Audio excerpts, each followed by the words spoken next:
Look at a 100-story skyscraper during the morning rush hour.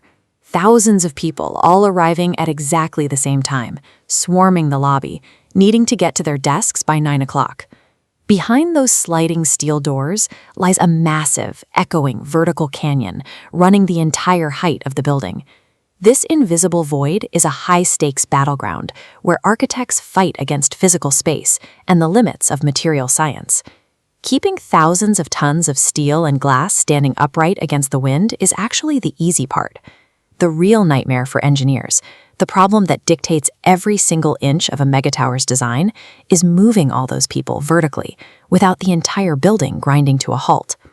A skyscraper is functionally a vertical city, and just like a sprawling metropolis on the ground, if its transit system fails, the entire ecosystem dies.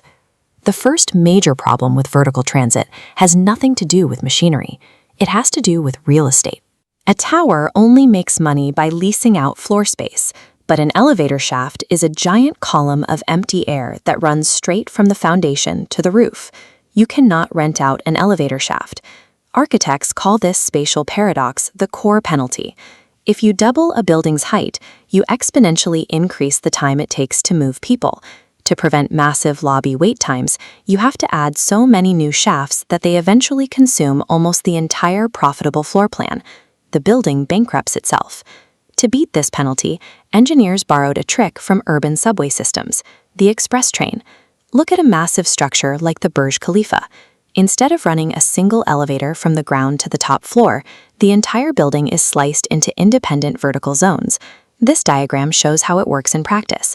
If you work on the 80th floor, you don't take a local elevator. You step into a high-speed express car that shoots up the shaft, completely bypassing the first 60 floors, and drops you at a floating transfer station called a sky lobby. From there, you walk across the hall and board a local elevator for the final stretch.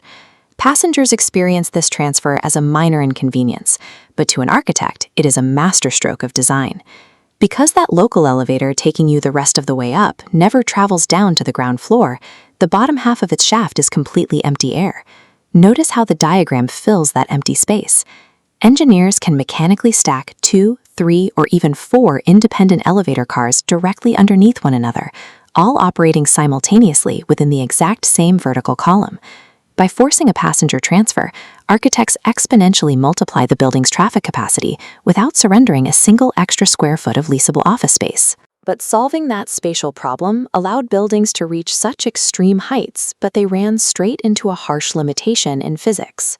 This is a close-up of traditional traction elevator cables. That woven steel is incredibly strong, but it is also massively heavy. When an elevator shaft approaches 500 meters in length, that steel rope becomes so heavy that it can no longer support its own hanging weight. The cable will literally snap before you even attach a passenger car to the bottom of it. To push past this absolute physical barrier, the industry had to abandon standard steel entirely. They developed highly engineered carbon fiber composite ropes. These look like thick, flat strips of black tape, wound around ultralight carbon cores. This single shift in material science stripped thousands of pounds of dead weight straight out of the shafts, making the extreme elevations of modern megatowers structurally possible. Still, having the physical strength to lift a car means nothing if the system bogs down every time someone presses a button. If an elevator picks up 15 random people and has to stop at 6 different floors, it spends its entire operational life braking, waiting for doors to open, and idling. It is a catastrophic loss of upward momentum. The solution was brutal but necessary. Engineers completely removed the buttons from inside the elevator cars. Instead, they implemented a system called destination dispatch, forcing you to declare exactly which floor you were going to at a digital kiosk in the lobby before you ever approach the doors. A central algorithm instantly calculates the trajectories of every car, clustering the chaotic lobby crowd into distinct color-coded destination groups. Because passengers are pre-sorted, the assigned car accelerates to highway speeds, bypassing dozens of lower floors without breaking momentum. The physical motors aren't any stronger, but by fixing the human bottleneck, throughput increases by 30%. It functionally gains the equivalent of 3 extra elevator shafts purely through software optimization. But when you group people perfectly and let a multi-ton car run non-stop for 60 floors, you face a brutal aerodynamic reality. This diagram shows the piston effect. A car shoving up a concrete tube at 40 miles per hour compresses air above into a red, high-pressure wave, creating a violent blue vacuum underneath. To compensate, core pressure relief vents bleed displaced air into exterior exhausts. Furthermore, the elevator cars themselves have to be aerodynamically sculpted. The top and bottom are fitted with massive, tapered cones, like the nose of a high-speed bullet train, designed to slice cleanly through the air column. Without these aerodynamic interventions, that wall of compressed air acting as a piston would violently blow the upper floor elevator doors completely off their hinges. Inside the cabin, there is one final biological hurdle.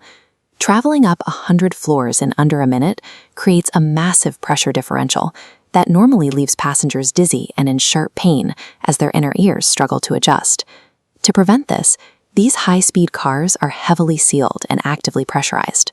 They continuously pump air in and out to artificially slope the pressure curve, tricking your body into thinking it's ascending at a gentle walking pace. All of this spatial, mechanical, and aerodynamic engineering remains hidden from the passenger. The front stage experience is one of complete silence and stillness. You stand perfectly still while the architecture does the walking for you. This complex network of algorithms and carbon fiber mechanics is the single invisible engine that allows the modern city to exist.